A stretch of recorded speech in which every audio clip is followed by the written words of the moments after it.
dumating yung matinding init sa mundo, ang mga tao mamumusong sa Diyos, mumurahin nila ang Panginoon, at hindi sila na magsisisi sa kanilang mga kasalanan. Kaya they will be heading to destruction. Meron pong ganyang sentido sa Biblia na makakaranas ang mundo ng matinding init. Pero hindi po yan ang tanging mararanasan ng tao sa mundo. Kasi meron pong iba't ibang epekto ang global warming. Kung sinasabi man nating global warming, akala natin mag-iinit. Hindi po. Meron namang mamamatay sa lamig.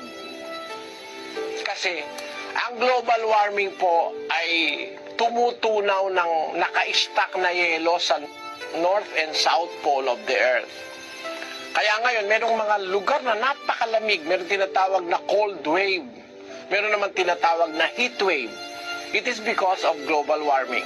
Magkakaroon din po ng pagtaas ang mga dagat. Kaya yung mga low-lying areas of the Earth, kagaya halimbawa ng Holland, nanganganib yan na pagka natunaw yung mga yelo because of global warming, natunaw yung mga yelo natin sa North and South Pole, ang mangyayari po, maraming mga parte ng mundo lulubog, yung mga mabababa.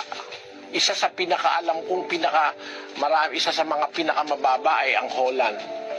Ang ibig lang pong sabihin, maraming epekto ang global warming at marami pong mamamatay na tao sa iba't ibang epekto ng global warming. Kagaya nga halimbawa ng polusyon, kapatid, ano po.